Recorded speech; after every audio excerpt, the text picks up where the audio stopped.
to get started?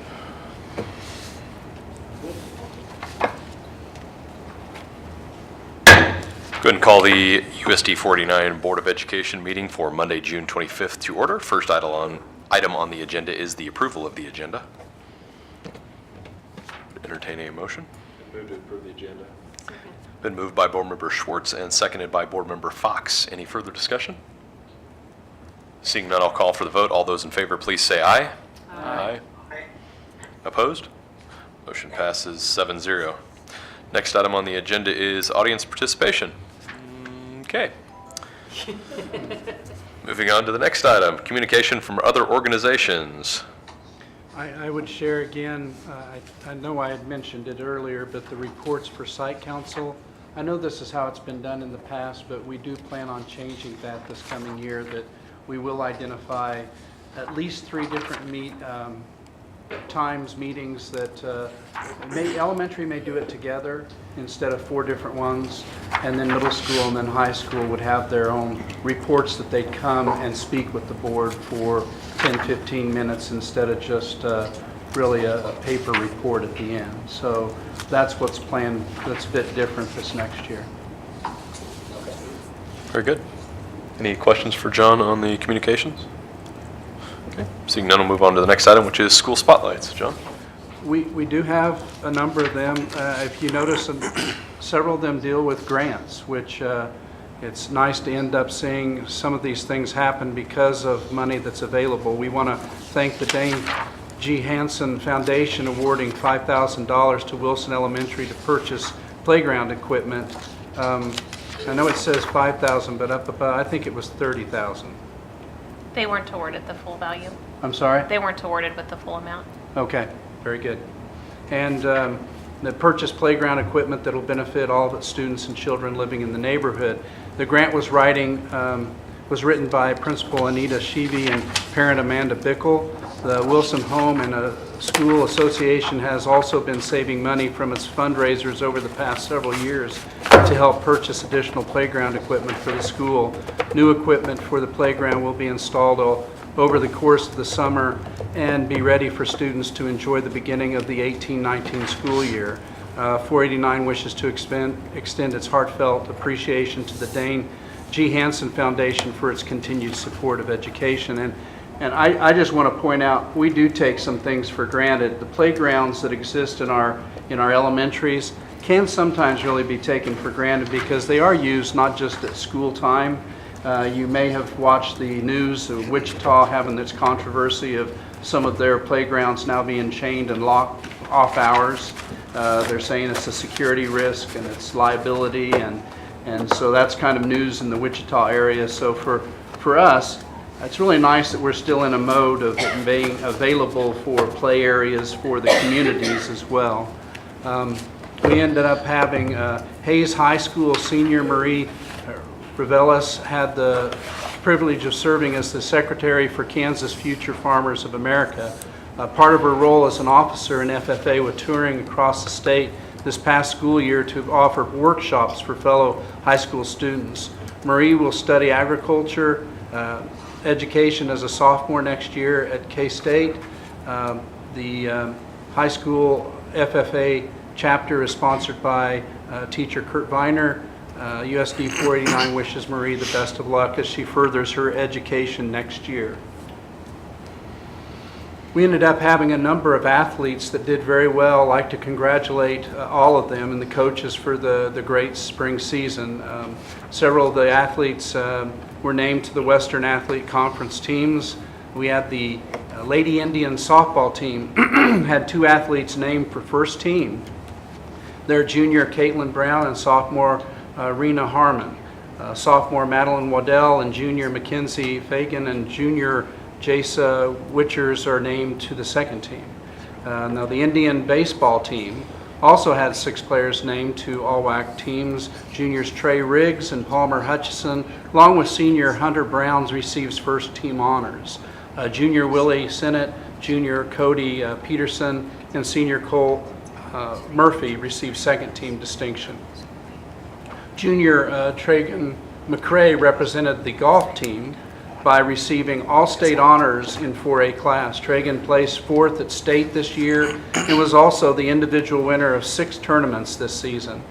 Junior Josh Norris and senior Alan Zollinger received honorable mentions. And then the soccer team, ladies soccer team also had 6 athletes honored to the all-WAC teams.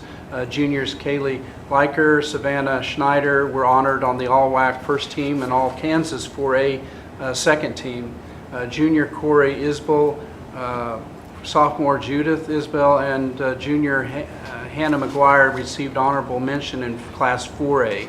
Sophomore Isabel Robin, junior Corey Isbell, and sophomore Judith Isbell received all WAC honorable mentions. And then in track, we had Ethan Nunnery. He received 4th at the Kansas 4A state track meet in triple jump. Had a jump of 44 feet, 6.5 inches. So the spring sports went well for Hayes High.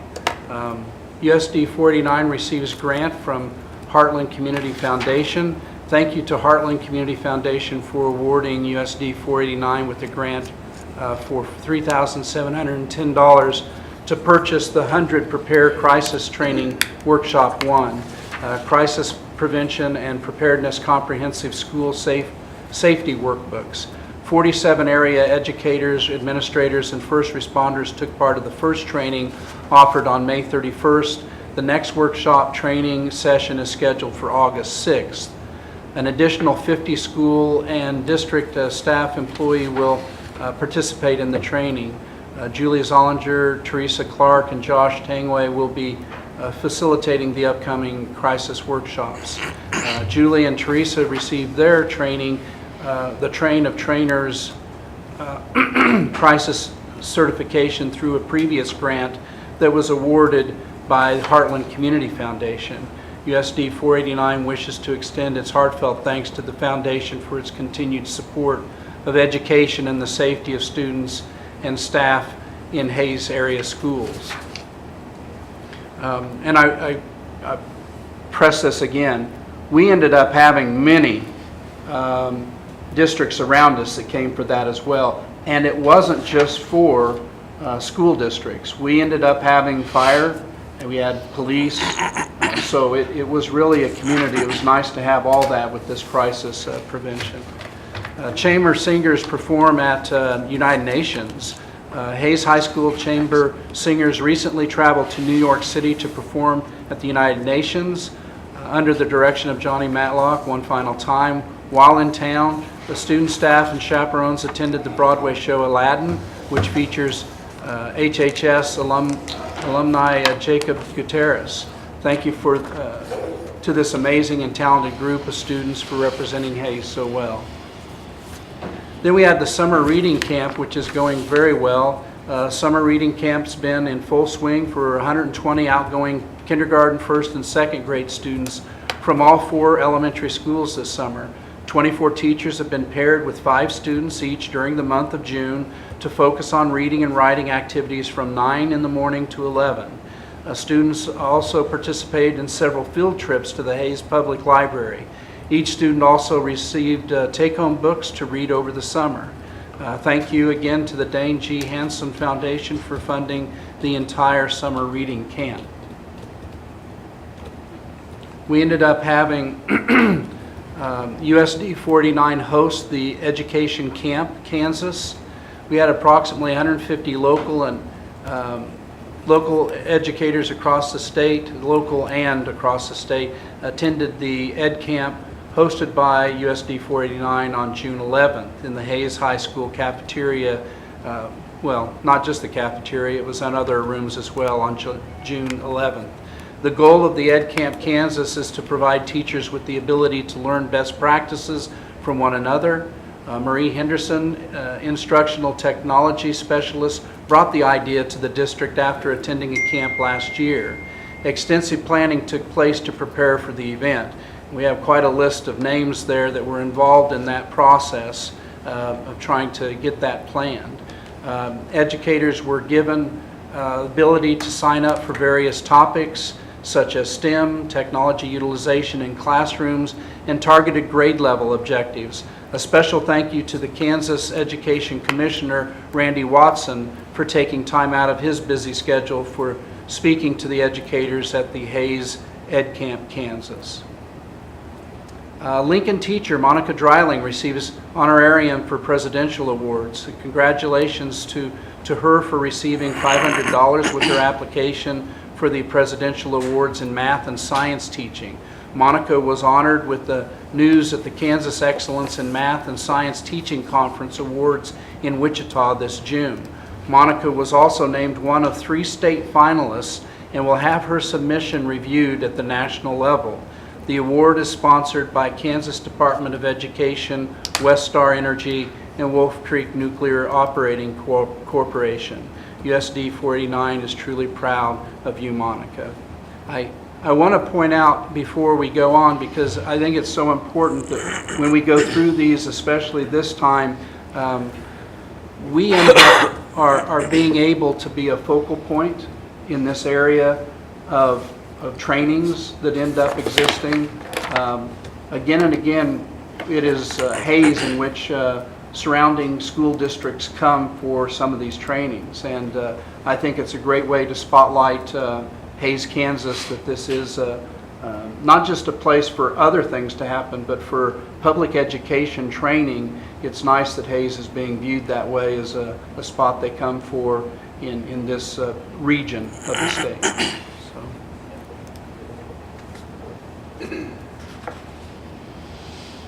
Very good. Any other questions for John on the spotlights? Okay. Turn it back over to you for the report.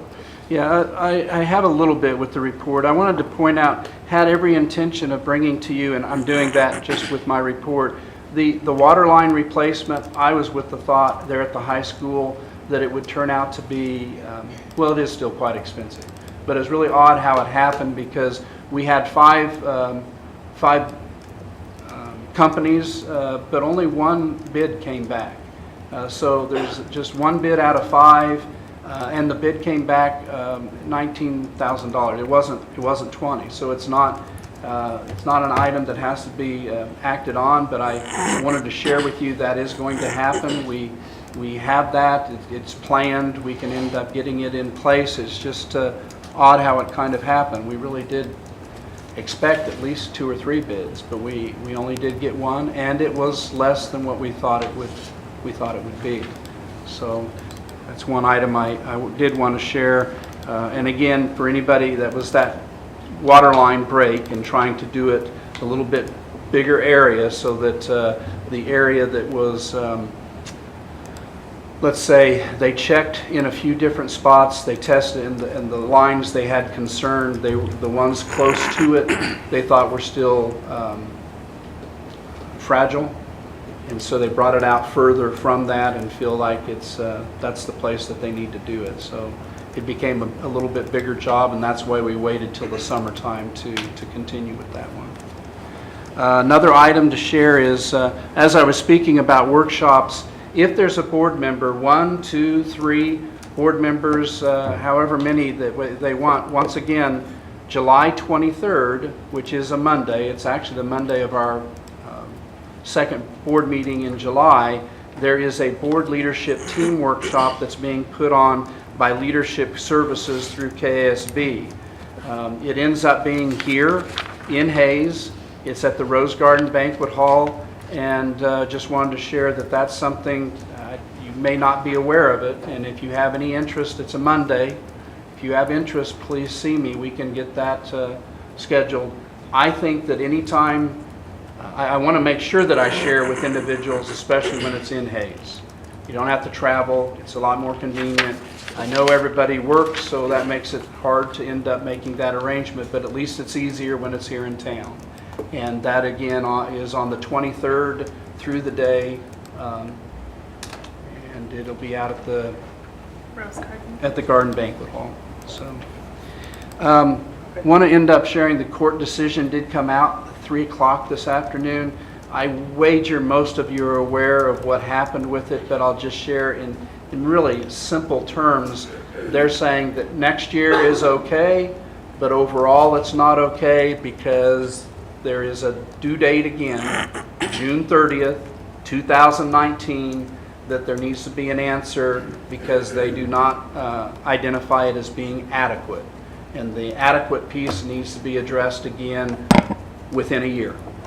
And that would be for the following year, following couple years there.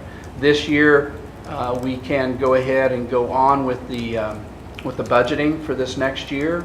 And it'll be fast and furious of trying to get budget meetings all packed into July and get all that work done in the time frame that it needs to. But that's kind of in summary what happened with the decision. And then just a reminder again that August 8th at 6 o'clock is when the special board meeting to go over goals, for the next few years is going to be taking place. So August 8th at 6 o'clock. And felt pretty good about that. Love always to have everybody present, 7 people. We just knew that may not work, and we have 6 of 7. So that's still pretty good. I think that's all I have for report. Very good. Any questions for John on the report? Okay, seeing none, we'll move on to the next item, which is the financial report. Tracy?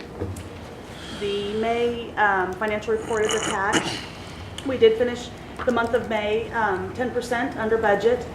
Really looking forward to June now, though. We have finished all of our payrolls. We have already approved or will be approving the final list of bills for this year. We will be finishing strong with a balance in general fund, so we are asking you to approve the transfer of $300,000 from general fund to contingency reserve for this year, which will make us just under $1 million, $961,000 for that. So the year has gone just very well. I really don't have anything more to report other than just we're finishing up, and we'll be closing this year within the next 2 weeks and focusing on the budget for next year. Any questions for Tracy? I have one, and it may be more something that goes into discussion points later, but I just noticed when I was signing checks that there's, I don't know how many I signed for patron mileage reimbursement, and based on the addresses, I'm assuming those are people who live outside of the city limits who could do busing but elect to not. Is that correct?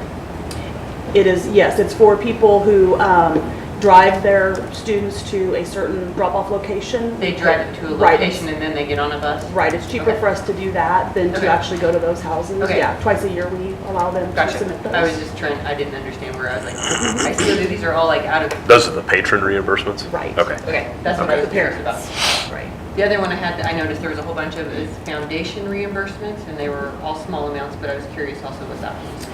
That was foundation training that we were reimbursing teachers for their meals. Teachers, okay, gotcha. Thank you. Sure.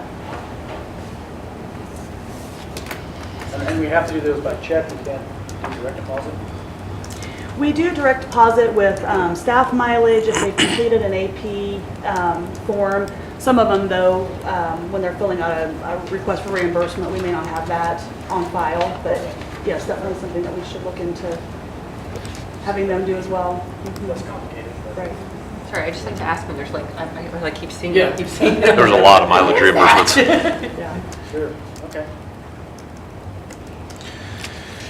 Very good. Next item on the agenda is the consent agenda to include the special board meeting minutes from May 31st, 2018, the board meeting minutes from May 21st, 2018, personnel transactions, approval of bills in the amount of $1,513,615.91, and the clerk's report to include the investment report and petty cash report. Would include a motion to move to approve the consent agenda. Been moved by Board Member Schwartz and seconded by Board Member Fox. Any further discussion? Seeing none, I'll call for the vote. All those in favor, please say aye. Aye. Opposed?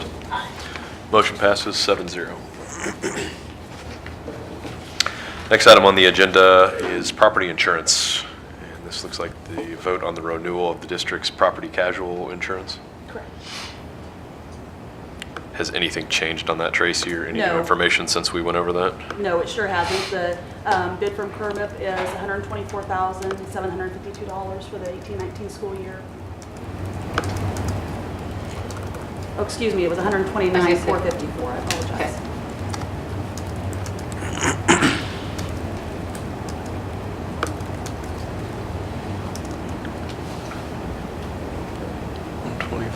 So it went up just a smidge. Yeah.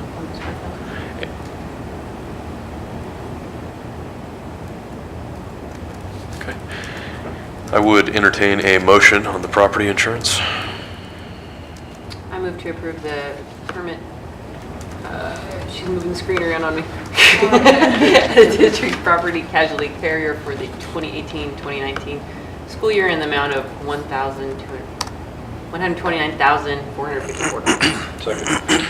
Been moved by Board Member Fox and seconded by Board Member Schwartz. I'll open it up for discussion.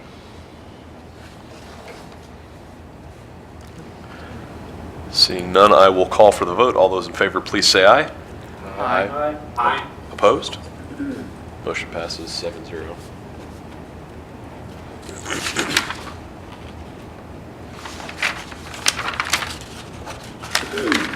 Okay, next item on the agenda is the workers' compensation. Same situation, nothing has changed from our last meeting. We are asking you to approve the low bid from United Heartland, who is our current work comp carrier. It is $8,400 less this year, and the amount of $124,201.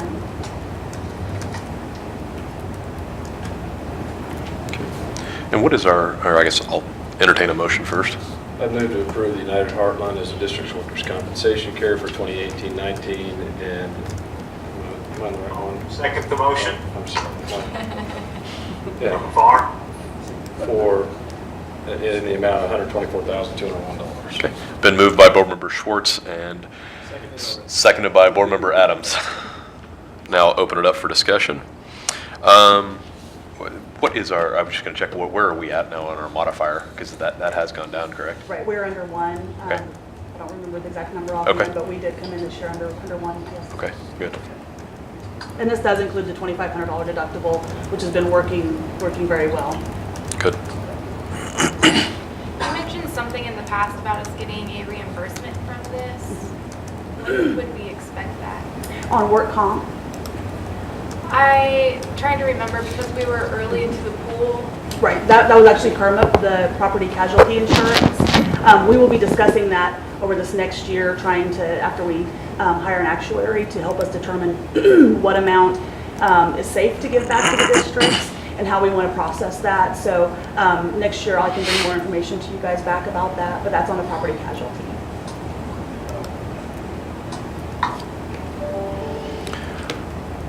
Very good. Any other discussion on that? Okay. Seeing none, I'll call for the vote. All those in favor, please say aye. Aye. Opposed? Motion passes 7-0. Next item on the agenda is the capital outlay review. A few meetings back, we ended up having conversation in a meeting, and in that we were talking about the budget being passed at some particular point, and really questioning what are the possible bids, use of capital outlay money going into the next year, and putting it in more simple form, identifying really the buildings, grounds, as well as then technology and transportation. What's listed here is identifying about $1.5 million for next year that's planned as projects. And this is something that then you end up knowing ahead of time from even when the budget is presented to you. It is it's not the whole amount of capital outlay, but it's going to identify the majority of it as we go into the year. You can see several of them that are being considered even at this time. Several of them aren't going to be a surprise at all because the technology and the transportation now have a cycle that's kind of tied to it. The buildings and grounds typically ends up having some other I mean, they typically have some HVAC, some parking, some roofs. There are different pieces that on a yearly basis we put money into that, but this is the majority of what's planned for the capital outlay this coming year.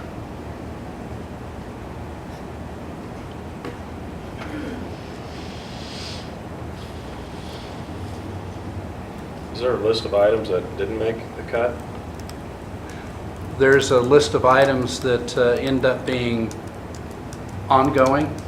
I mean, when I say that, I mean, we, even meeting with Rusty, it identifies not just the 18-19, but if things remained as they are with facilities at this particular time, what would need to happen in 1920, 2021 of trying to, what's the next step for roofs, what's the next step for parking lot. Those are the things that have an idea of as far as where we would end up spending that money. So the answer is yes, and the same exists for when you have the cycle that's tied to technology and transportation. It's already outlined in that of what's planned as to where that money or which devices or which buses would be swapped out at that particular time.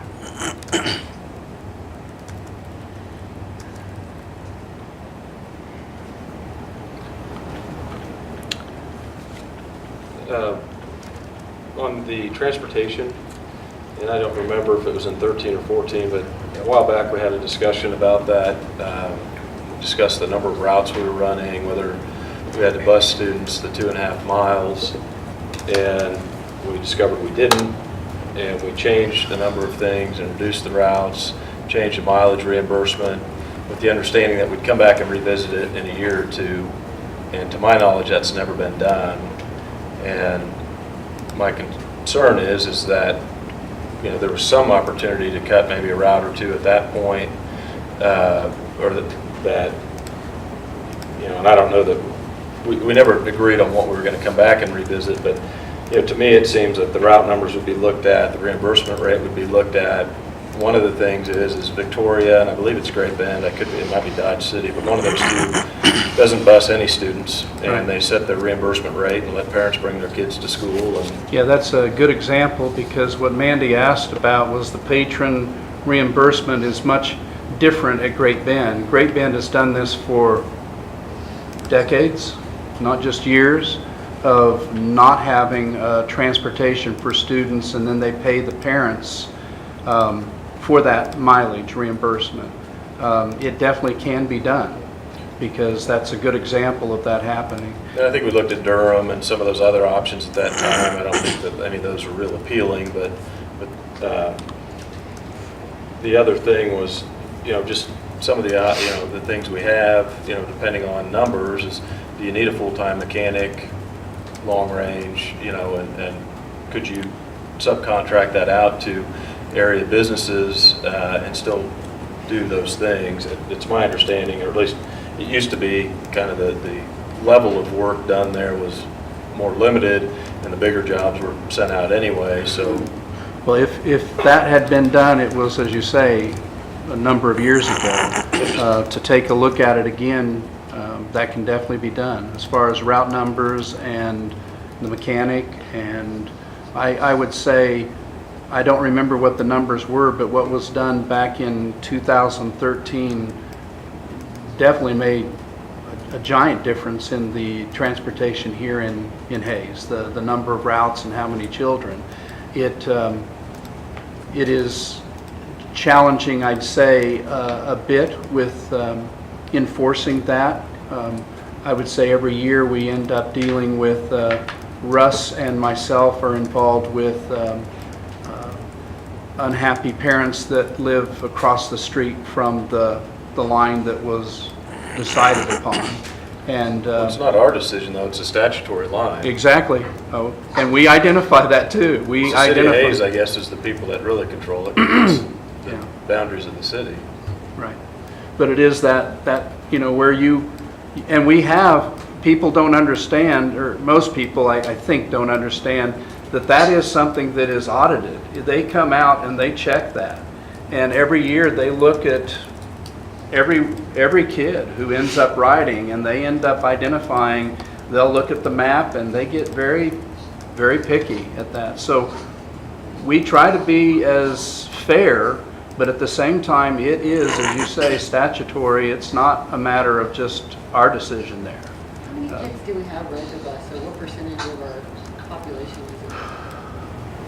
Forgive me, That's okay. I don't Like, if know. we're going to bring up this discussion, that would be something. Yeah. Well, when we started that, just so you know, it was 40% Okay. were bust, or thereabouts, and I know it dropped considerably, but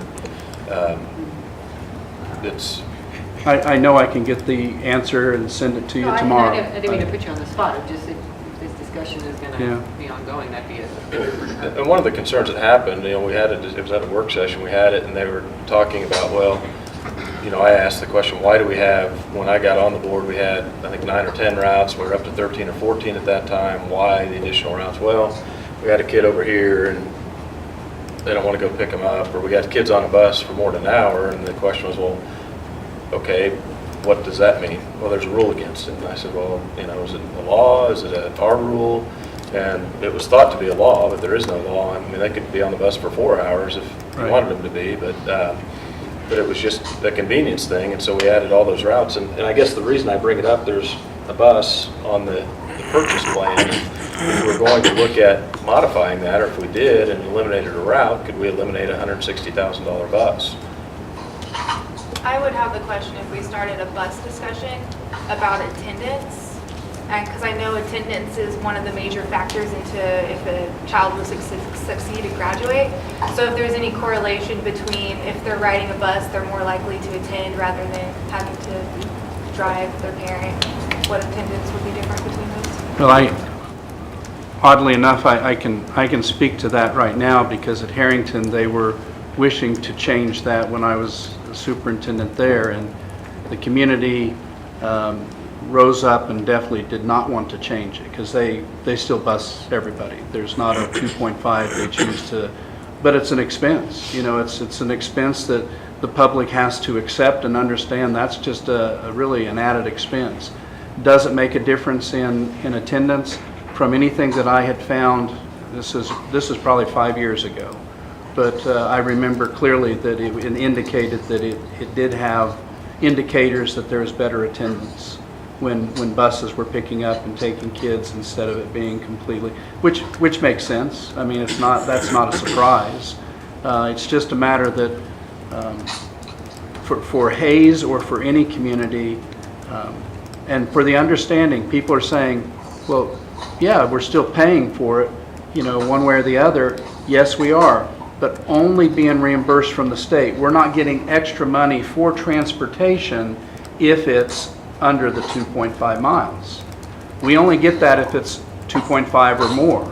So if it's under and you choose to do that, you're taking care of it with general fund money. I mean, it's coming out of the general fund. It's not a matter of transportation at that time. You're supplementing it with other money at that time. So, Have we ever looked at, as far as I know, one of the things that we had talked about back then as well, because I think the district sets the mileage reimbursement on that. Have we ever looked at adjusting that? I think we've always just kept it at whatever the state pays, but I mean, yeah, we pay out a lot of money in mileage reimbursement. I can't. Actually, our staff It's mileage less. reimbursement. Oh, it's higher. It's lower, lower. right? Okay. The staff Substantial. mileage reimbursement is, we follow the state rate. What we pay the parents is up to you guys, and I believe you guys will approve that annually at the organizational meeting. Okay. But it is lower than the state mileage rate. But what you're asking is, should we check and see a Yeah, just comparison and see reevaluate what it that again. is? Sure.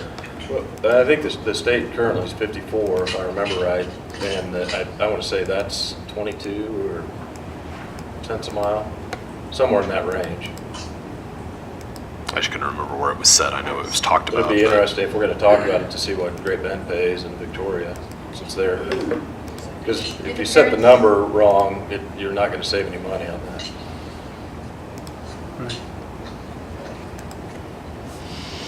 I totally agree with checking into this to see where money can be saved.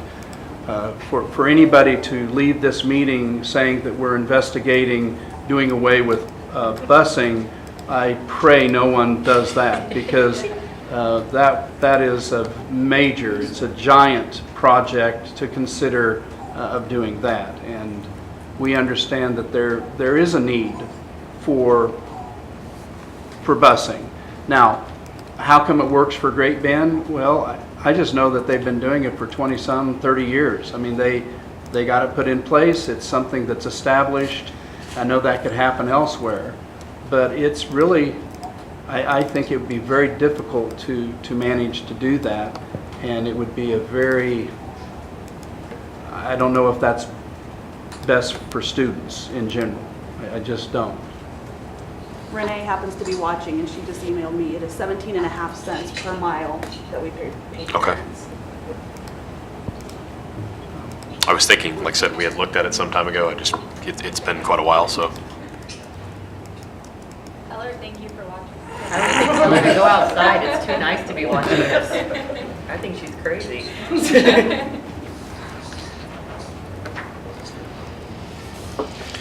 Okay. Any other questions for John on that? Oh, go ahead. I just have one more. Athletic budgets. What, if anything, can be used out of capital outlay for those?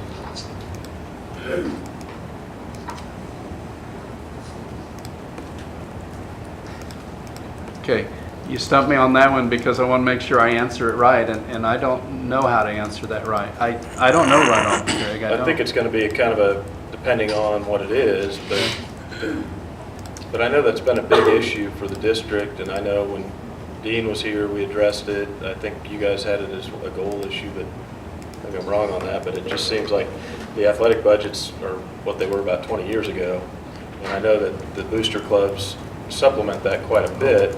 Yeah. But if we're required to have certain sports to be part of different conferences too. I just look at some of those things, you know, the bigger ticket items, you know, I know years ago, or a couple of years back, they bought the volleyball nets, the retractable, that those would be, I'm fairly certain, would probably fall under capital outlay. The athletic fields fall under capital outlay. As long, well, These last helmets that were purchased was out of, That comes out of their textbook. okay, it was, I can definitely get the answer for that to make sure it's correct. Because in that case, what's going in my mind is, certainly you're talking about capital outlay for athletics, goalposts. I was thinking of stadium, track, you know, but when you're talking about uniforms or Not shoulder pads, or, I don't know. I would need to check and make sure that I'm answering correctly for that one. it would be interesting to at least have a look at, you know, what are the wants from that area and what would qualify or could be paid for out of that. Okay. And, I mean, that's kind of the idea of when I brought this up, was those types of discussions, is what can be, and is it something that the board, or at least 4 board members, think should be? Okay. I will check on the busing and that athletic question. And then finally, the items that were left off, can we get that list? Yes. I mean, that's the cycle for the transportation you do have. The cycle for the technology you have. The list for Rusty, I think that was given to you at a couple meetings back. I mean, I'll check again, but I think it had Everything? the years. Yeah, I think it had the years before. I'll check and make sure, but I think it was. Are we still planning on paying wages out of capital outlay? For the time, yes. Both Tracy and I have totally agreed that it's best to try to work out from that. But we do believe it's going to still take a few years, and the way to do that will be probably gradual instead of just cutting it completely. We would probably trim 100,000 from it one year and 100,000 another year, try to back away from that. So yes, we have not started that yet, though. When do you think it would start? I'm hoping next year. In the next, like, 18, 19, or 19, 20? Definitely 1920, hopefully this coming year too. Well, wait, for the budget, excuse me. No, the budgeting, it'd be for 1920. That's what it would be. The budget is fairly set for this coming year. It would be 1920.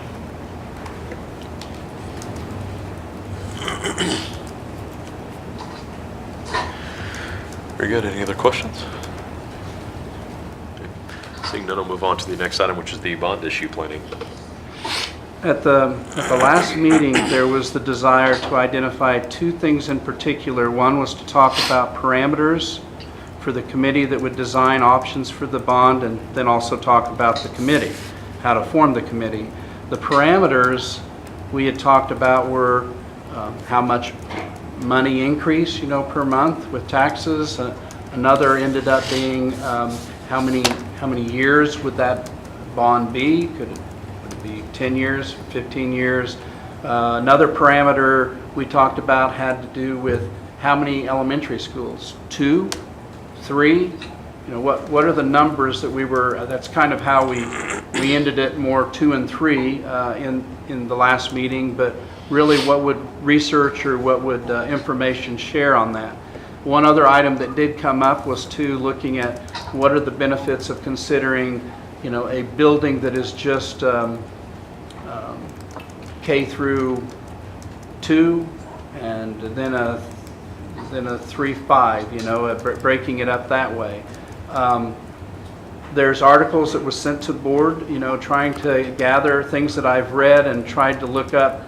I just will share with you, I never did feel, even with what we gathered, there were still parameters with that. It still ended up being more a matter of not isolating, saying this is the best way to do it. You could find things that was saying don't do it this way, and you could find information that was saying, that's been very good for this community, for this town. I think the idea of having the grade-based buildings has a lot to do with your community and what you end up.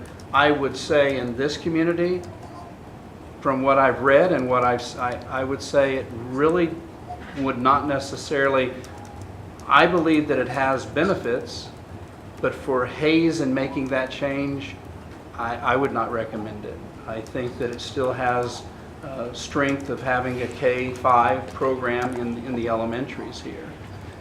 Trying to identify the size of the schools, I am sorry, with what I saw, the range that exists there, I think you can make a case for either 2 or 3 buildings. And the reason why I say that is the difficulty of having parameters that are so tight. Sometimes your options that you're going to get created become tight as well. If we are going to do the project the way, or the outline it the way we talked, of having a committee create 5, 6 options, and bring that back to the board, and the board identify 2 or 3 options of those 5 or 6, to then go out for a pre-bond. If that is the way we were going to do it, I don't know. I would hate for the parameters to be so tight that it constrains creativity with the options. When we're talking about $10 to $12, because that's what we were talking about last time, maybe that is a safe parameters. I mean, just maybe that is okay. If we're talking about 10 years to 15 years, again, maybe that is okay, because you can see what's coming back as to what the options are, and you pick from those options as to which 1 or 2 that you, not 1 or 2, 2 or 3 that you like to go out, for the survey. It's still within the power of the board to look at that and make that decision. It's just a matter of how tight do you want the parameters to then give to a committee to make those particular decisions. I just thought I would share that at first. I know it's open discussion at this time. You all probably read many of the articles that was sent out and maybe have done your own work of trying to dig and find some information. But I just could not identify saying, is there such a thing as too small of an elementary? Yes. Is there such a thing as too big of an elementary? Yes again. Is there more concern in elementaries to be smaller than middle schools and high schools? Yes again. You look at most communities have a very strong opinion about that they want smaller elementaries than what their middle school or high school would end up being. It's not a matter of altogether efficiencies and money. Sometimes it's based upon, public desire as far as location of the elementary spotted around the town and the size too. We have a school that has 2 sections, and one item that I can share is sometimes the concern is when it's so small, you can end up getting clusters that you can't end up trying to arrange the best educational settings, if you follow what I'm saying. If you have a larger number of students, you can do a better mix of making sure there's a better clustering for education purposes in the different grade levels. And so I would say that we have the one building with 2 sections in each grade, and we have 3 buildings that have 3 sections in each grade. We at one time were talking about going with, if you went with 3 buildings, they'd be probably 4 sections. If you went with 2 buildings, then you're getting to 5, 6 sections. And from anything that I read, or even if you look at what Sarah had put together of the different schools in the area, schools that we compete against, you'll see that the range is probably more around 3 sections to 6 sections. I mean, that's where the majority of the elementaries are. It's 3 to 6. So again, I'm saying we make a determination and say this is best. You can do that. But I think in all fairness, you'd have to say, even with it, the parameters for it, there's a range, if you're trying to say what's best. I guess one of my questions, and I know you sent out a bunch of the articles and stuff like that, but as far as from the administration side, whether it's Shanna or whoever, I guess I'd be curious to hear your guys' thoughts or suggestions as far as, are you guys leaning one direction versus other from your experience as far as what you've seen as far as how many grade schools, and and I guess the question to that would be, whatever your decision is, why? What is our rationale for that, or how did we come to that conclusion? I guess just a lot of these, before we start talking about, we want to do $10 or $12 or whatever else, I guess I'd kind of like to figure out exactly what we're trying to accomplish, and then figure out, okay, well, how much money do we need to accomplish those goals? Do we need to break it up then over several bonds? What do we have to do? Well, the conversations, because there have been conversations with administration on that, I think one item that's safe to say is the belief that perhaps a 2-section building is like to get away from that. It was clearly stated that the 1-section building in the past, which was Washington, that happened several years ago. A 2-section as well, but to end up saying which is better in talking to elementary principals or Shanna or myself, I think I have heard just as much argument either way of saying 3 buildings or 2 buildings. And are we thinking, when you say to get away from the 2-section, are we thinking, okay, adding additional sections there, or doing, expanding that building and doing more sections, or? Well, but see, there you're talking about options. Right. And so that, I guess that's my mind would be the committee work, to take that and try to work from it. I understand what you're saying, But I also would say even the request of looking at a little bit of my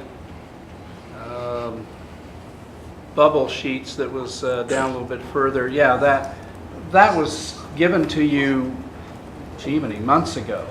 And that was given to you just to say these are some different possibilities of consideration. That would be no different than what that committee would be doing, Right. trying to look at it and say, what are the possibilities? One of them needs to be adding on one of the buildings. At least one of them needs to be a new building. You But see you're that? saying as far as adding on to the other stuff, and I'm not advocating this or whatever, but I'm saying technically, if I'm hearing this right, you would do away with Lincoln then, and you would have Wilson, O'Laughlin, and Roosevelt, i.e. adding on possibly to Roosevelt or whatever. Obviously, those are options we would get into down the line. Well, I guess I would share my own thoughts on it Sure. with you, is that could Lincoln be added on to? Yes. I wouldn't recommend it because of if you look at the location. I mean, it's a very small plot of land in relationship. It's not. Its main structure is over 90 years old. I would just say that wouldn't be an option that I would think is responsible. Adding on to Roosevelt, yes. Adding on to Wilson, maybe. You go to O'Laughlin, you have a little bit of the same problem. How do And you I add on realize to? those are all things we'll get to. How do you but- add on to O'Laughlin? So, just because of its plot that exists there. So, I would say adding on to a building is definitely a very solid possibility in the options. Adding on to Lincoln, I would say not so much, maybe. And a different reason, well, not altogether, with O'Laughlin, because I don't know where you'd build to. It's kind of constrained as far as how Landlocked as well. you would build. And there's already a traffic issue there, so I don't know if you want more traffic in that area, of making it a bigger building. So I didn't mean, I just wanted to share my thoughts from what we gathered and at the front end of this. I know that going into the other part saying how do you form a committee for the bond? Well, the committee, that ends up being as well, could be very controversial in talking about how do you do that. But if you get a committee and you try to do your best in identifying that, and you have one, and they work at it from the standpoint of your, coming up with those particular parameters that you set, as well as a timeline of when you want information to come back to you. They're going to make options that end up coming back to you, and they're going to explain them, and you determine which ones seem like they even make sense. I know we've talked about several different ways. We've talked about the committee having different committees. We talked about the board doing it themselves. We talked about, I guess what I'm getting at is, I don't care how you do it. If you did it by the board, if you did it by 3 different groups, I think you're still going to come back with options that have, when you're talking about asking for 5 or 6, and you have the limitations of how much money is tied to that, and then you tie in NABLES and DLR to help provide numbers so that what their ideas really are realistic in tying to, can you even do this for $21 million? They're saying, oh, we want this.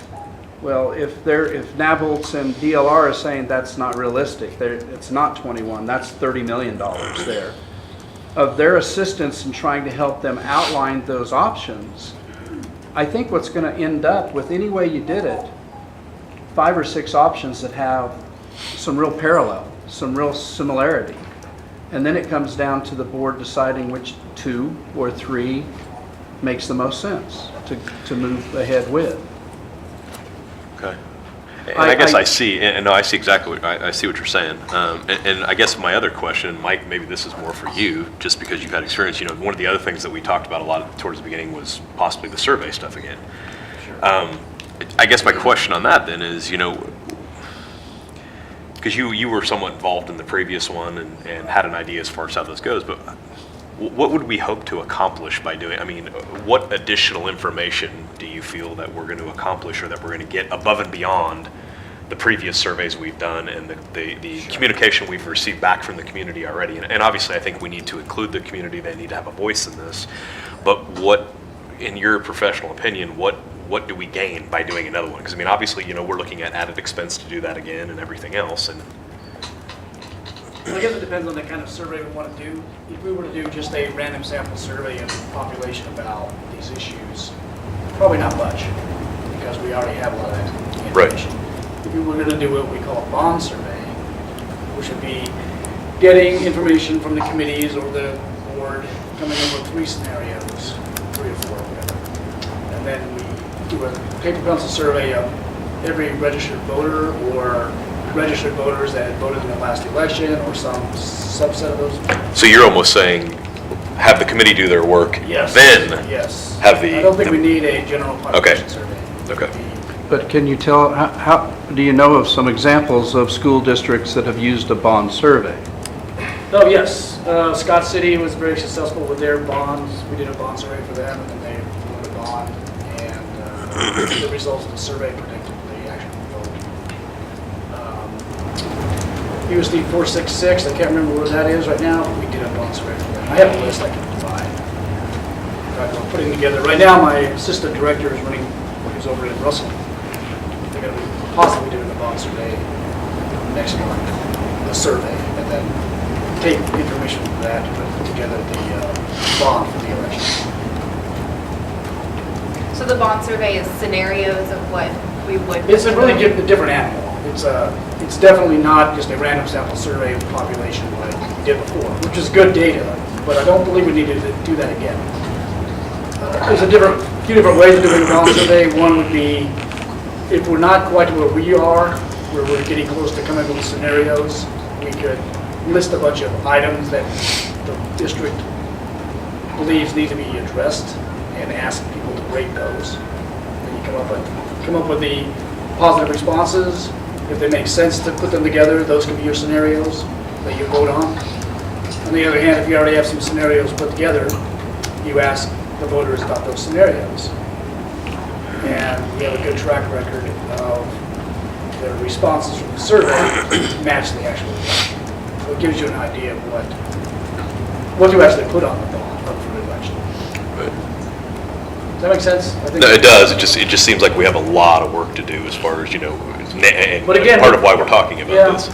I guess sort of in between a random sample survey, just general questions about school, and the full-blown bond survey with scenarios, there's a middle ground of doing a bond survey, meaning it's about the bond, and it's of registered voters or folks that voted in the last election. And we can list items that we believe need to be addressed. We typically ask on a -5 to +5 scale. Do you hate it? Do you like it?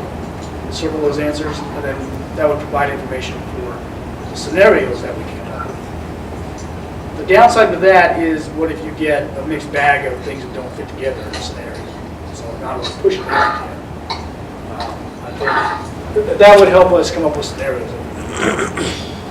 But if we have enough information and enough people that know enough about scenarios to put together scenarios for us, I think that's what we'll do. Is anyone thinking that we need to do a survey before putting together parameters and putting together the committees? I'm not advocating one way. It was something I know it was talked about a fair amount before it was brought up. So I just was curious. That was one of the questions I was going to ask before. So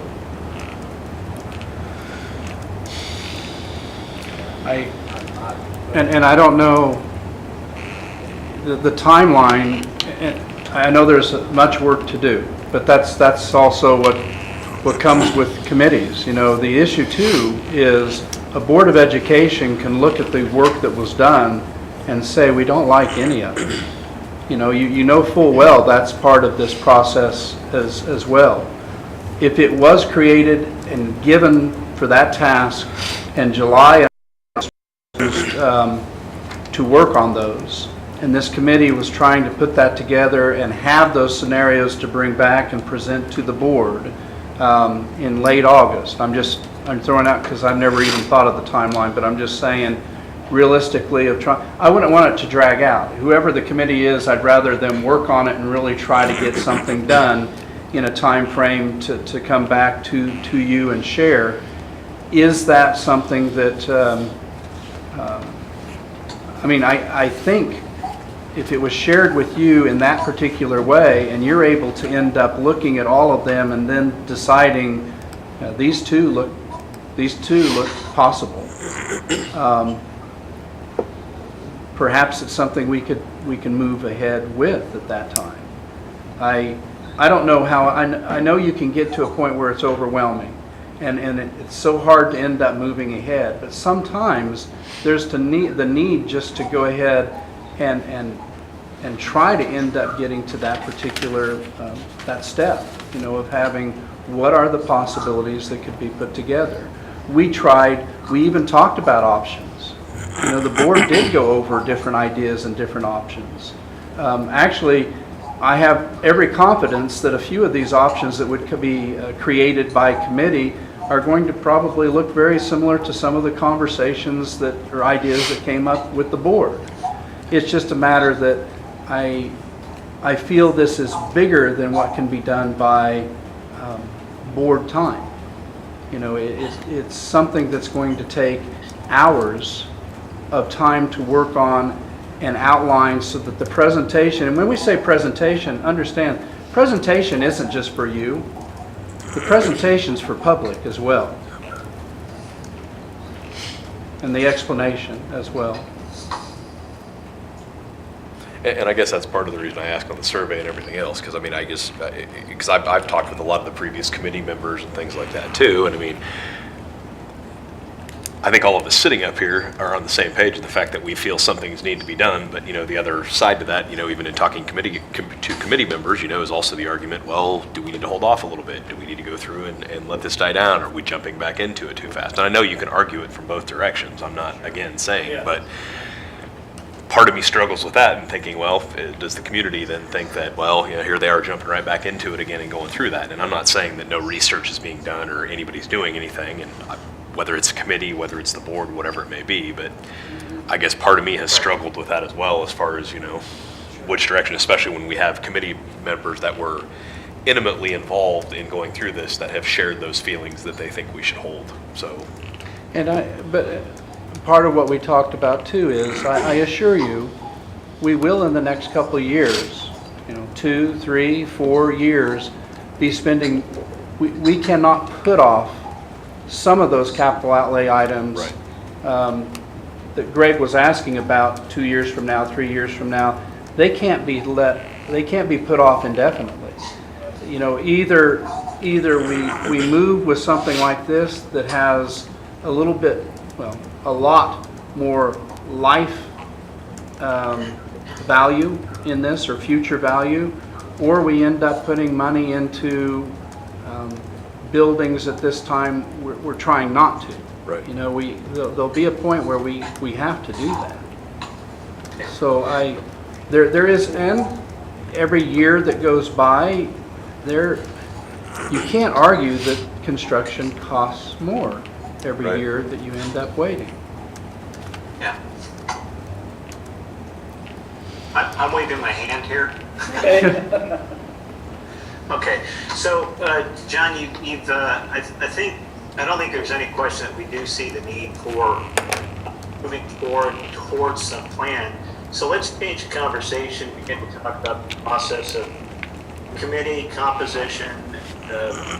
Do we open it to a public application? Does the board deliberate who would do it? The chair is ultimately critical to this, whether that's whether we decide to do it. But also the one part that I'm not hearing, though I hear the word parameters, really what we're looking for is the charge to the committee. We can constitute the committee tonight or another time But if we're going to move forward, let's move forward with that. Committee could, go through and say, what do we know? What do we need to know? So that we can make some decisions, and that would predicate any decision related to a potential survey if they feel that there's not sufficient information. I'm not sure August is, by the time we constitute a committee, leadership would give a charge which would put the timeline down, would put down, it has to fit within this much of money if that's what we decided, getting them a window. So I don't think we need to deliberate about the need for buildings. It looks like we've focused on elementary. Those are what we're considering. So what's the best way to move forward in getting committee appointed, identifying the lead, and then the board will have to come up with, the board will need to write the charge, or we could ask you to come back with the charge that we could approve. Our review in the interim between this meeting and July 2nd being our next meeting. Those are my thoughts right now. I don't think the discussion about that we need a building, that's acknowledged. The community has acknowledged that. Let's move it on to the committee now.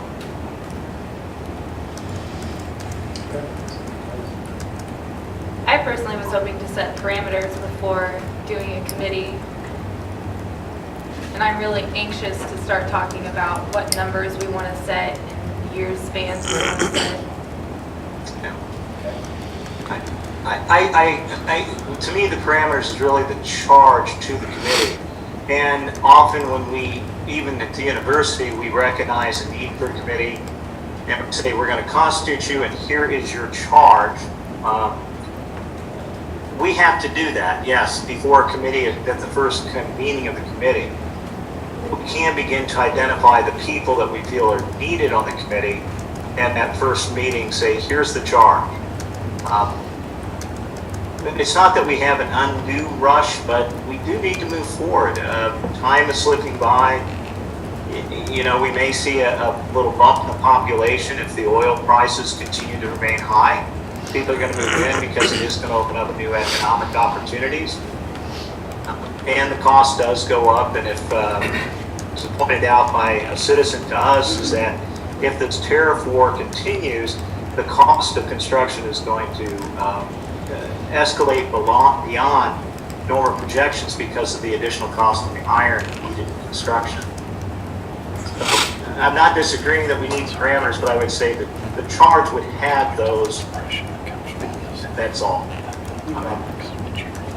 But getting a committee together first is going to take a couple weeks, and spend that couple weeks also working on the charge. I'd like to move forward with this committee so we can get going.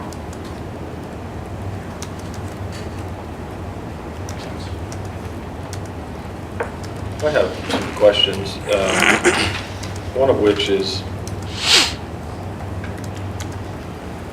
we talked about having a longer range plan, and then that seems to be off the table. So I guess one of the questions when you start talking about parameters is how long of a plan are they supposed to look at? Is it a 1 year or a 5 year, 10 year? One of my questions is we talk about a lot of these things and say, well, we have all these needs. The only things I think that we could show that we definitively have as needs would be what we're called deferred maintenance items. And I think you correctly pointed out at one of the previous meetings that some of those are just us maximizing the use of things like the Roosevelt air conditioning. So I think that becomes a need because at 46 years old or whatever it is now, I think it's hit its useful life and it needs to be replaced. But the other items, the question becomes is, do we need additional space on existing elementary schools? Do we need to close down Lincoln? Do we need to do whatever? And, I haven't seen anything that says if we don't do this, kids aren't going to be able, we're not going to have kids graduate, or they're not going to be able to become educated.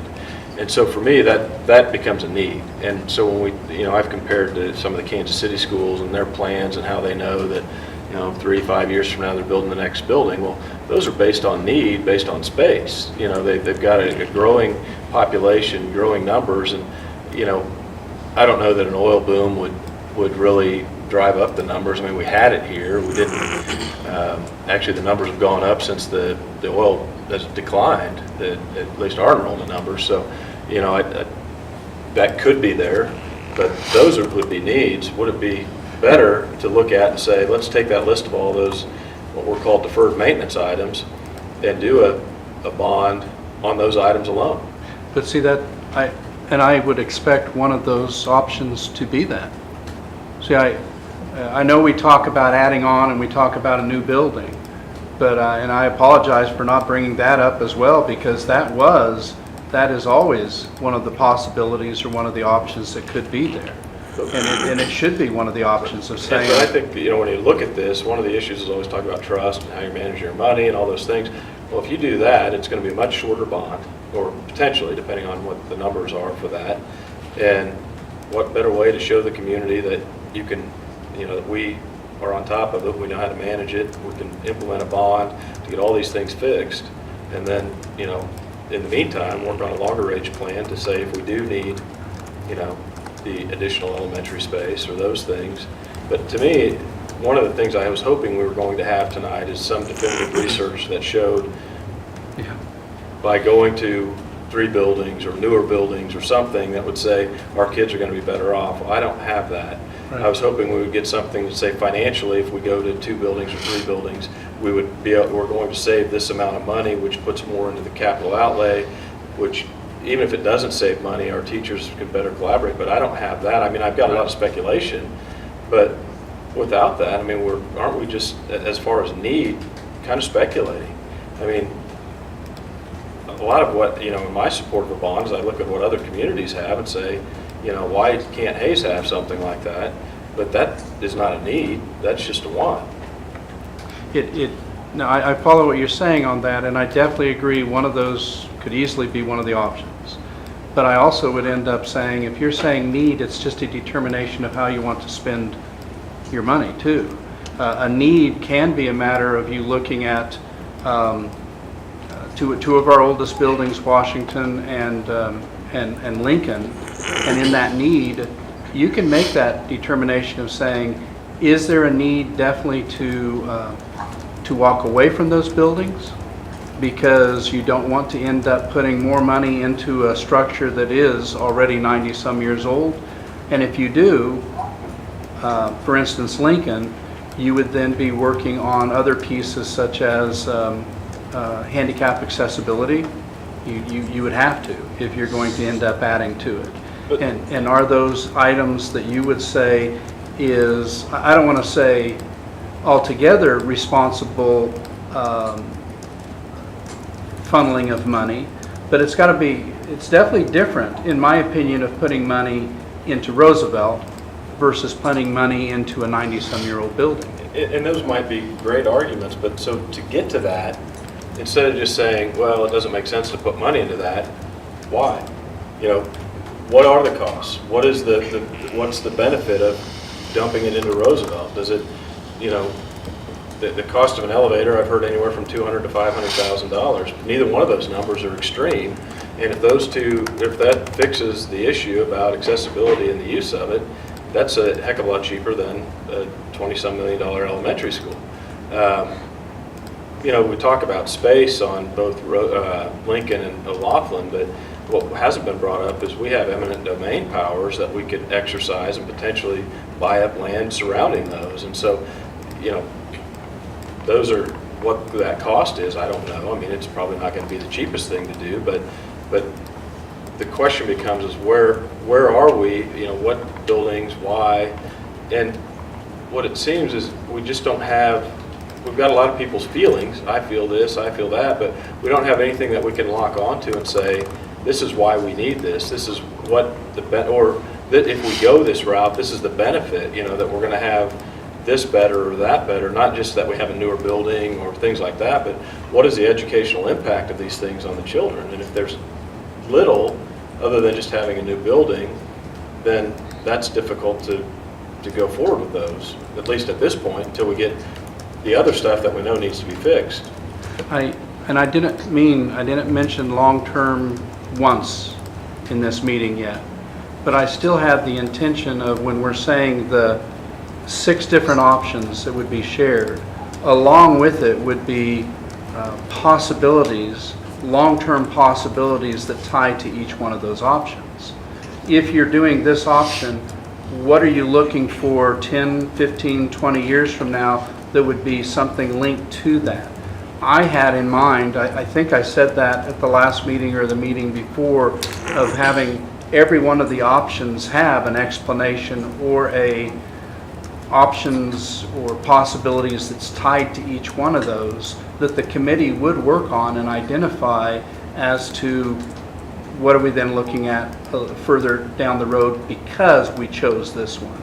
The problem that exists a little bit with that from the standpoint of, I think it was Luke at the last meeting ended up saying, I would hate to have, this was the option that we're talking about, and it's based upon, we're doing this because we're going to build a brand new high school, and it's tied to that option, and we're going to do that in the future, 15 years from now or not. The concern there is they're not focusing on what we're doing here. They're focusing on a high school, and they vote no here because they have no consideration of a high school. But if you had an option here and there's more than one possibility that you can work from in the future with that, 2 or 3 possibilities that link to that in the future with the long-term plan, I think it really opens up the strength of those options to come to you to look at them and say, there's no doubt. Number 2 and number 4 are the 2 that have the most, not just possibility for the public right now with a vote, but also the possibilities that tie to them 10 years from now or 15 years from now in the explanation of why they would do that at this particular time. And the one you just mentioned of saying putting money into deferred maintenance, of identifying that, even with that one, could very well have something that's tied to it 5, 10, 15 years from now of saying, what's the next step? Instead of just saying, we did it, we're done with it. I would hate for any of these to be looked at of saying, yeah, we just did it and we're fine with it. We don't care about 10 years from now or 15 years from now. There should be a discussion as far as what is possible in the not so far future as well. Because there's no way, we already talked about that, the $90-some million bond, the $78 million bond, both of them took care of about most of the concerns and was trying to look into the future of 20, 30 years. Okay? It's a lot of money trying to tend to it right here. We've been talking all along of saying, okay, it can't be done that way. We got to take a smaller piece of it, but look down the road that there could be possibly another bond issue 10, 15, 20 years from now to end up having that next step. Well, in all reality, is that $18 million to $28 million range something that is a reasonable first step of doing that?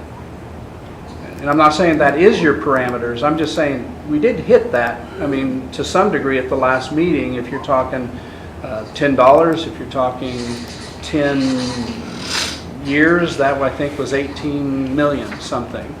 And then the $12 and 15 years was, I think, 28 million, somewhere 29 million is what it ended up being. So it's quite a bit different than 78 million, and truly quite a bit different from the standpoint of if you're saying there is a lot more focus on the real facility needs versus wants. Not all together, but definitely more focused than perhaps that last bond election that we had. I think another thing to think about is that the bidding team that put together to come up with the second bond, it didn't start off with just saying what do we want. It was looking at a lot of information from educational experts about the way buildings should be constructed and arranged, to have better classroom experiences for kids. And there's a lot of talk about right-sizing classrooms, bigger classrooms for kids. And I think there was some discussion that we just couldn't do that with Lincoln. It was too old and cost too much to do much with that building. So I don't think it's just that we want new buildings. I think it's that a lot of what we consider needs are tied to what educational experts are suggesting. So who are those experts? That's the question I have, because I mean, the vision team heard it. I haven't seen it. I don't know who those experts are. To me, if we were going to do a plan, we would hire somebody that's an expert in designing a long-range strategic plan that could come up with that and come up with a plan. Then you have that. Then it makes it easier. But I mean, when you talk about forming a committee, maybe we have somebody that does that in this community. I don't know them, but if you form a committee of just other people, I mean, you're getting another, unless they're experts in a field, you're just getting 5, 7, 10 other opinions. And I mean, are we getting to a final solution, or are we getting something that we can support and go forward with? Well, I follow what you're saying with that, but sometimes the experts is not something that the public necessarily is going to support as well. I mean, I think you can have experts come in and say, this is the way to do it, and they're right, but the public's not going to really buy into that. But that's not what a true strategic plan is. A true strategic plan is they have focus groups, committees, that they get those people from the community in to provide input, and Well, that's how you form it. actually, DLR, there was the attempts with DLR in doing that with the committee that existed there. Tom, when he was here, I think he did a good job of describing what was wrong with that. What was wrong with it is who's passionate, who wants to do it. People who many times are positive about it. They want some change. The individuals that don't, that are more conservative and really are more, the individuals are saying, I really don't think we need to move this quickly in that. They're not near as likely to volunteer to spend the time and be on it. And when you even get a couple, 2 or 3 individuals, you're probably pretty fortunate. And that's what happened the last time with our vision team. Most of the individuals were really pretty positive and wanted to end up seeing change. Now, how do you create a committee of identifying so that there's an equal number? You know, and I would agree.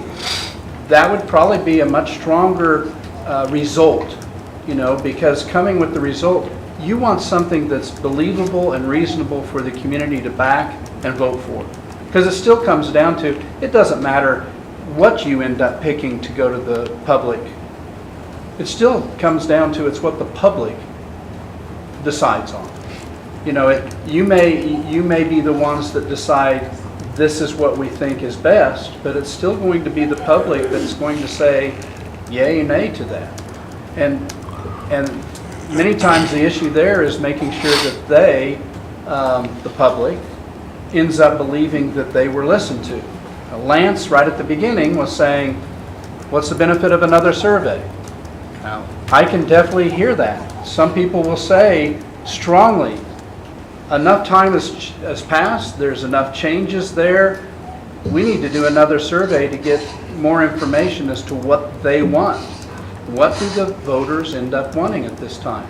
It's not a matter of just what you want. It's not a matter of just the most vocal person in the public who ends up speaking up and putting thing in the paper or whatever. It's not about that. It's about the majority of the people, what they end up wanting for this community.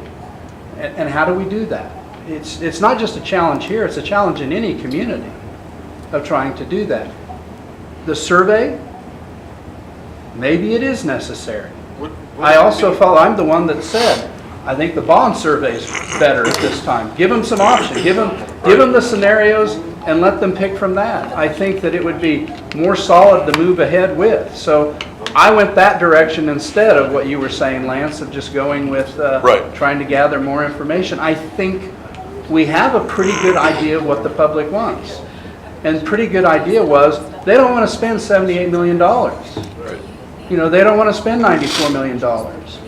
But maybe that range that we were talking about with a plan that's described may be something that they would actually support and they would vote for.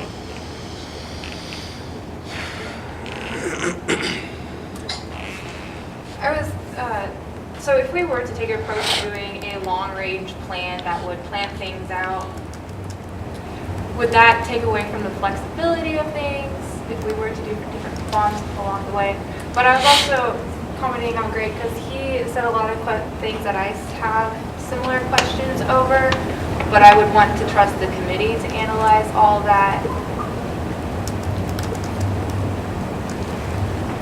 I don't know, I want to move forward with setting parameters or putting the committee together, but if we're still digging deep into what we want everything to look like in the future, it just feels like it all gets muddled down and a little confusing.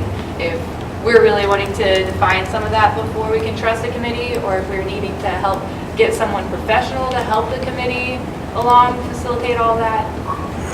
So, We do have that. I mean, we do have DLR is involved in helping throughout the nation, international, with these particular projects. It doesn't have to be done the same way it was done the last time. Even with DLR, it doesn't. But you're talking about Nabholz, and DLR is involved, and they're the professionals. That's who we are talking about. As far as your question about long-range plan, I just think that if you try to end up creating a long-range plan, the fallacy with that is there are so many factors that come into play long-range that if you have one plan that exists, it doesn't make as much sense of identifying what are the different possibilities that stem from your first step. Because if you just have a long-range plan, a different board, different economics, all these different things play into factor, different administration, all play into a factor of changing what that linear progression could end up being. Could I make a proposal? Because if we don't do something we vote on, we're going to be in 2 hours or however long at the same point. But I think we need to vote on, does the board want to go forward with the bond at this time or wait? Would be step one. And if a majority wants to go forward, step two would be, do we want to pick parameters first or a committee first? And then depending on which wins, then we go that step. Because if not, I think we've had discussion, if others have more to add, I think they need to share it, but otherwise we've talked about this however many times and we've never made any votes. I would make a motion that we do not move forward with any bond at this time and give it a year to see where things stand at that point.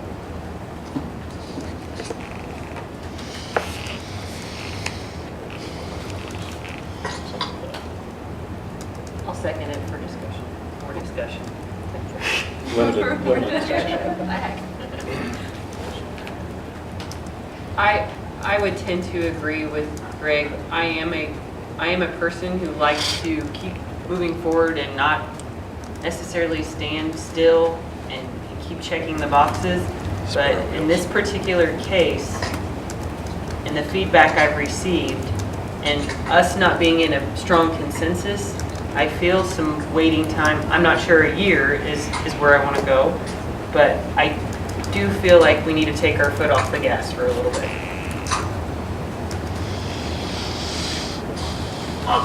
Paul here, I'll speak. I'm speaking against this motion.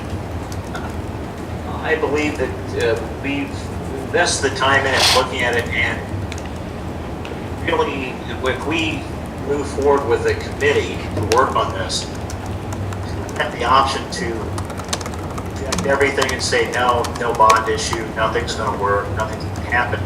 I think to truncate that process now of moving forward to have this to come forward with some plans considered is what we need to do, and it's the responsible motion. To just postpone it, I disagree. I think we have that option to vote it no to take a bond issue after we have some plans to vote on.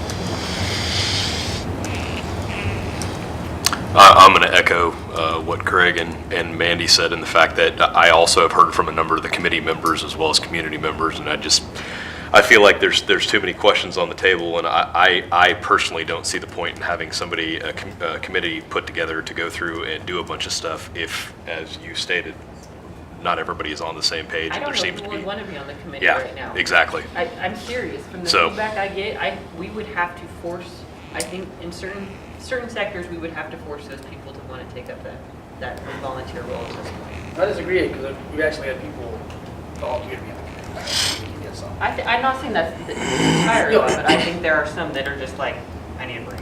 I think that, my opinion would be, the foot's been off the gas for 6 months. We've been discussing this for 6 months, going around in circles. I agree with what Paul says, let's put a committee together and get things moving. After the committee comes back with some information, we decide then, okay, wait, we really can't continue with this process, let's put it off for another 6 months. At least we have the option then.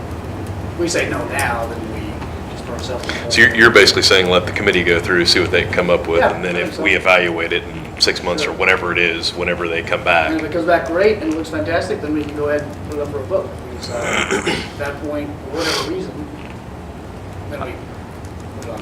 I agree with not rushing, but I also would agree that I don't want to just do nothing for a year. I mean, I'm probably more going to lean to let's let the committee do their thing, and if we come and you know, one of the parameters is no, I don't want to say no set time because, but I mean, it doesn't have to be January. It doesn't have to be next April. You know, I mean, maybe they could just come back and we could have all right, John, could they come and present where they might be or something else?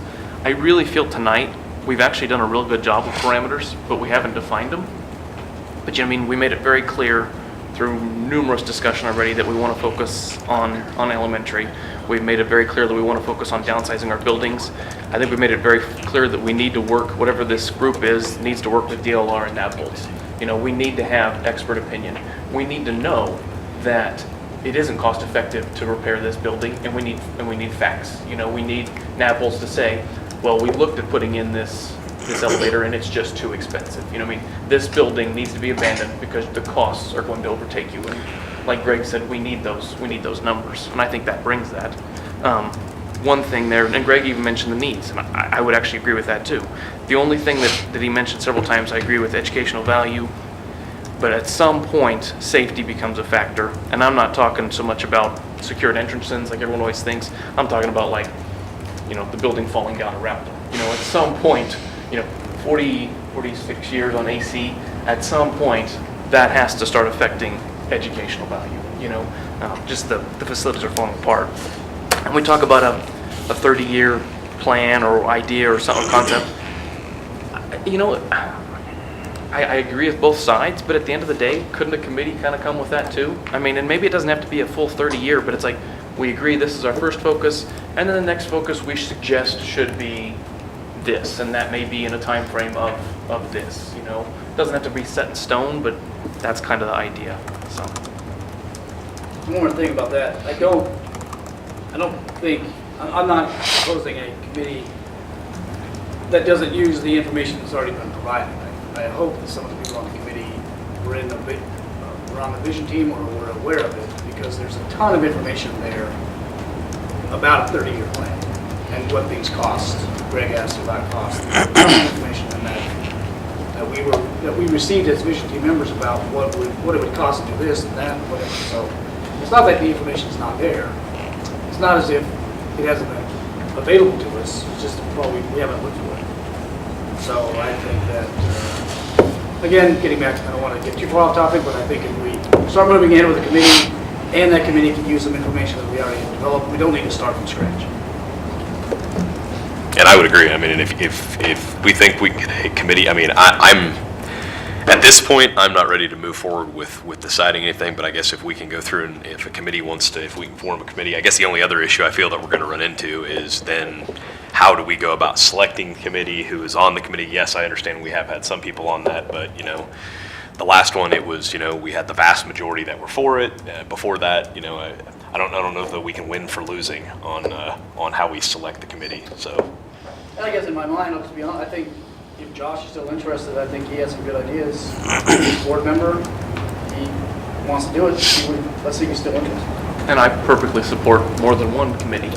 I mean, if we want, Oh, yeah. if Josh wants to do, I think that represents a certain group that Tom has identified as difficult to get, and if that and maybe DLR wants to move forward, I mean, When I talked to one of the committee members that was pretty involved from the vision team, one of the things I brought up is why didn't we have, why aren't there easels with design concepts and everything at every business you went into? And what I was told was that they tried that and no businesses wanted it in their business because it was a hot button issue that they didn't want to be associated with. And to me, nothing has changed since then.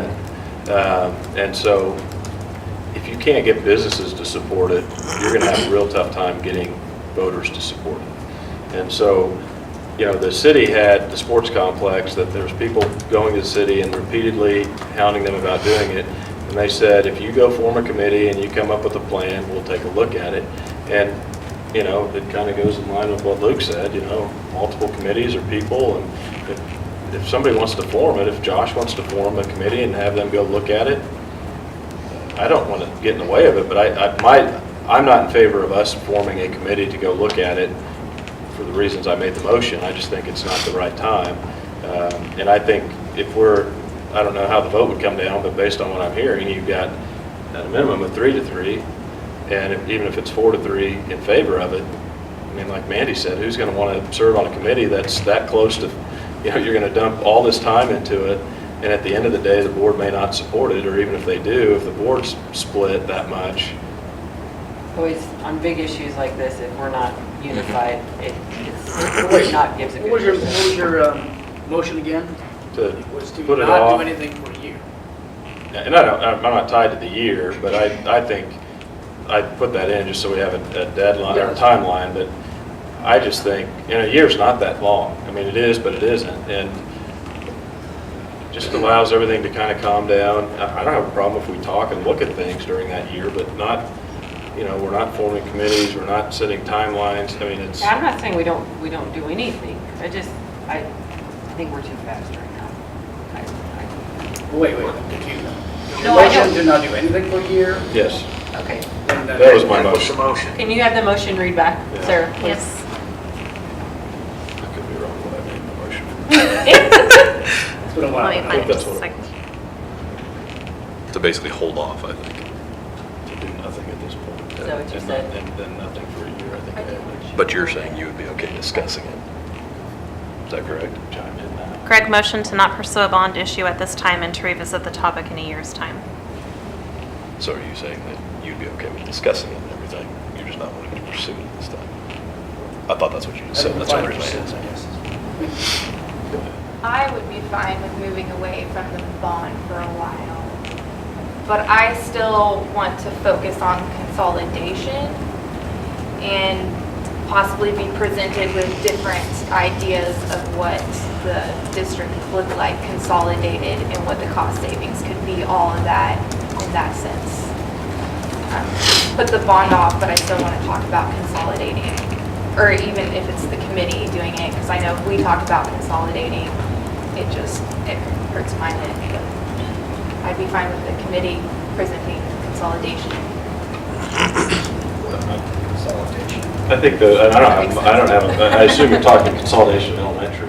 Of all of our facilities, even moving away from here, what would it look like in the future in different ways, even down to what the future of the high school could look like. And I'm not opposed to hearing that. I'd like to hear it instead of a committee, just so we knew. But either way, I guess I'm not a lawyer, but I guess we need to define the word pursuit. We're not supposed to pursue a bond for a year. Does that mean not talk about a bond? We can't bring the word up in the meetings?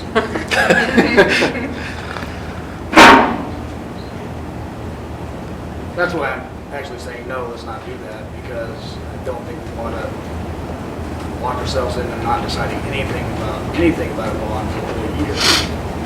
And I think that's why, I would agree, that's why I would vote against it, is the defined timeline. I mean, do we need to slow down if that's what you guys believe, and there's a Clearly. majority of us, or even if it's a 3-4? I mean, I agree So, I agree with what Mandy said. I guess the question I would have is then, does somebody have because I mean, I think Board Member Schwartz made the comment that he's not tied to a year. Does anybody have a suggestion then as far as a timeline or an alternate timeline? Or alternate language? Yeah. I would suggest that if Greg would like to amend his motion, that it say, you know, we do more research and development of what we want to move forward with, but we don't form a committee, or we don't say we're setting this timeline for 6 months at least. I don't think we tie ourselves to anything for 6 months, but we continue to research, I guess, would be my suggestion. But that's just my suggestion. Do you want to amend your motion to that? Well, I have no problem amending my motion, but I guess I would like to hear, if anybody's opposed to that, Not go through the steps of doing it. yes. Well, I've already spoken in opposition of the motion, and this idea of setting a timeline to not talk about it and to continue forward, the efficiency of eventually moving forward would be to spend the time to decide, recruit a committee, give them the charge, and I think by the time we were able to get to that, which would involve many things you talked about, we'd have that time and come back. We may be at 6 months to a year before we'll consider if we are going to do. The idea of the committee was to explore our options of a bond. That's why I don't understand how this motion really. I guess, Paul, I guess a question I would have, I mean, I understand what you're saying on the other one, and maybe I'm not understanding correctly. Our Board Member Schwartz, are you basically stating you just don't feel the board should be, I mean, if a committee wants to form on the outside and bring us something, fine. We can't stop anybody Right. from doing that. But if I'm not in favor of us forming a committee to Okay. go out and, because have we really stepped back from it if we form a committee and charge them to go get us something? We're really just still have our foot on the gas and moving forward. It's just a matter of when they get it back to us. And we might not be talking about it, but it's still. So at the end of the day, if Josh or whoever else, some of the different names that have been brought up, wanted to do something, power to them. And Paul, I was just clarifying just to see if that was what everybody was saying. Yeah, it's an interesting ramifications that we're just, what we may be conveying to the public is, hey, out there, come up with some plans, and hey, if you feel like it, come talk to us about what you want. I mean, that's what we're saying, and we do know that there are some citizens who are actively engaging with alternate plans as they're shared with us at different times. Is that the message we're sending out to the community? Come talk to us, tell us what you want, and then we'll begin to, within some time frame yet to be determined, pick up the discussion after we've heard input that the community wants it or doesn't want it. But then I wonder if we're shrugging our ultimate responsibility is, are we doing the right thing for the students? Because at the end of the day, the students are there, the Board of Education does its part, and at the end, it's what are we doing to improve the students? And that's really my question, that's my concern by this deferring. Are we doing the right thing for the students, who are the ones that we ultimately have to be? Well, I know we've got fiscal responsibilities and all that, but that we have the education we need for the student. Very good. Do you want to amend your motion then to the 6 months, or?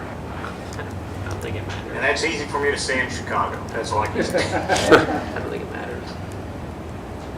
I don't really want to. I think we just vote on it and see where it's at. And if somebody has another motion, Yeah, I think so. Okay, so we have a motion on the table by Board Member Schwartz and seconded by Board Member Fox, basically to hold off on pursuing the bond for a year.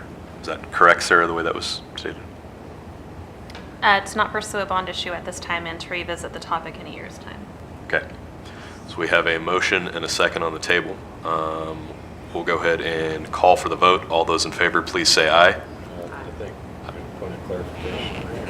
Sorry. That means that we're not going to bring it up at discussion at a meeting. The way I understood it is I don't think anybody was opposed to talking about it. We were just not going to take action.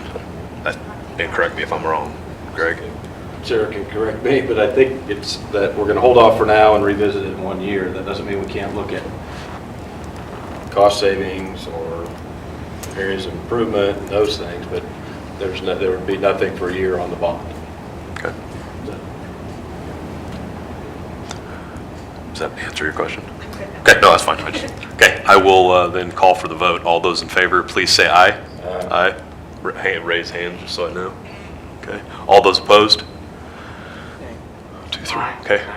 So motion fails. 3, 4. Okay.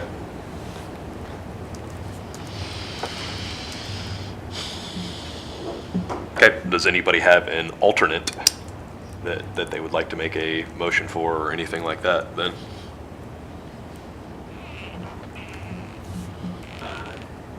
An alternate motion, you said? We're a new one. Yeah, or a new one. There's nothing on the table. If I Yeah, were to- or we can move on and discuss it at the July 2nd if we've gone through from there. I guess I would like to direct to move us forward to that, direct the superintendent to develop a charge which would have some of the parameters for us to consider at the July 2nd meeting, and with input from us to identify not necessarily the people in the committee, but the composition of the committee. I can't see John be saying anything, yes or no. He's taking notes. He's taking notes. Do you have your flip chart that you did the last? Well, maybe I missed, I remember I was gone the last meeting. He stood out there and wrote what he believed the parameters were that we needed to Okay. consider. I was in China at that point, but let's write that up as a charge. He had a nice presentation Okay. of what his thoughts and collection of data was. Okay. All right, so. And you're asking for that, Paul, for the July 2nd board meeting, is that correct? Motion. That's for the July 2nd board meeting. So you're making a motion for that, basically? I guess what I'm looking at is more asking the administration to come to us with things that we can vote on as a motion. That makes sense. Or I can make this a motion that we direct the school board to do that, but it's not really a motion, it's more of an executive decision on your part, Okay. which is why I addressed it to the president. Very good. John, you have your notes on that? Well, I follow as far as composition for what a charge would be, composition of the committee, and create the charge for what the committee would have is not unlike, you all understand, that's not unlike what we were going to do tonight. I mean, it's exactly the same thing. Right. The difference is you were going to decide it, and what this is I'm going to decide it and bring it to you and say, Or this is recommend it. yeah. That's the difference.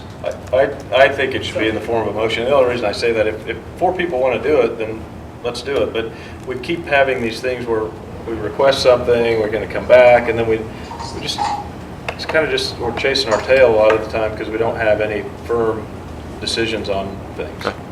Well, yeah. Okay. I can make that a motion that I'm not sure what was put up there last time, but that was, parameters were available that we take what was presented by June, whatever date that was. May? May 21st? May When was 21st. it? May 21st. That May 21st parameters be used as the guidelines for a, and I don't know, did we have 8 people in the committee or? I didn't have a description of the composition of the committee. That was not done. Okay. Because I was making notes, I mean, it'd be nice to have, it would be good to have an employer, though, towards point is good, people may be gun shy to do that. But yet I think that's important, representative from the parents, finance, based on some of the citizen comments we have, even someone that's has in the construction industry who has a sense and knows that and will do it. But also a balance of, one of the things that concerns me is making sure that we have a balance of those that could be somewhat, even at least ambivalent about having construction involved, as well as those maybe pro-applicant. I think we do need to have both sides to get that balance point. That's based on some of the concerns that, well, the last time that there may have been, there may have been too much things to get everybody thinking, well, this is what we want. I guess. And he's having that. So I'm looking at some of the have a sense of finance, construction, parents, employers. We want to have a school board member on it, a member of a teacher, and why not have a student involved, or maybe more of a middle or high school student. I'm not sure an elementary student, but some of our high school students who are going through that. Again, remembering that these are the people that are working for the students to have their voice as well. Because the suggestions of composition of the committee, who they are. It's the longest motion in history. Is that all your motion? Yes, that's all in my motion. Did you get that, Sarah? Could you repeat that? I'm going to give you the shorthand. Adam's motion to take I'm the, stream of conscience here, so. Yeah. I think I have your intent. Adam's motion to take their parameters that were discussed at the May 21st board meeting to be used as the guidelines to establish a bond planning committee. I do have a note after that you have suggestion for who should serve on the committee, including a board member, a teacher, and a student. Sure, I couldn't hear. Sounds good. And Paul, that was to have them bring back for the July 2nd meeting. Is that what you're saying, or Board Member Torch is suggesting that we should vote on it. Okay, that's fine. Okay. So we have. Wait to the second if we want to work Oh, with it a little bit more. That's fine. We can go through. So we have a motion on the table. Do we have a second? I'll second it. Okay. Been moved by Board Member Adams and seconded by Board Member Walker. Any further discussion? Going once. I do want to clarify, I mean, do we need to put in the Sarah need to put in there that he also mentioned business owner, teacher, someone from a construction field? I apologize, I didn't hear that, if I'm that was sorry, mentioned. do we need to so- add this to the written document that you're putting together? That board member Adams also mentioned a teacher, you mentioned a student, someone from the construction industry, business owner, and Which I think we had on the last committee. yeah, okay. I will stop talking about that then. Oh, you're good. And I'm leaving Nabholz and DOR are not, they are ex officio, they're just part of the committee composition, so we clarify that. Because they are hired consultants and Okay. don't answer to what the committee wants, so that's part of the discussion. They're not the committee themselves. Right. Okay. We have any further discussion on that? So, but to clarify, sorry, this is for the July meeting for John to come back to us with. No. No. This is He's a saying vote we're going to right vote now. on it tonight. You seconded the Decided we vote. could go forward tonight. For them to move forward with the stuff from the January, Okay. May Sounds 21st good. session for a meeting, to put together a committee. So, Very good. Any further discussion? Seeing none, I'll call for the vote. All those in favor, please say aye. Aye. Aye. Can I get a raise of hands on that? 2, 3. All those opposed? Aye. Okay. Motion fails. I would make the 3, 4. motion to table this until the first meeting in January. Second. January? Okay, so it's been moved by Board Member Schwartz, seconded by Board Member Young. Any further discussion? Seeing none, I'll call for the vote. All those in favor, please say aye. Aye. Get a show of hands. All those opposed? Aye. Aye. Motion passes 4-3. Okay. So let me understand. Tim, the you're not vote. doing it. This motion is tabled to January, or we put it down? Good job. Table. We tabled to January. Right.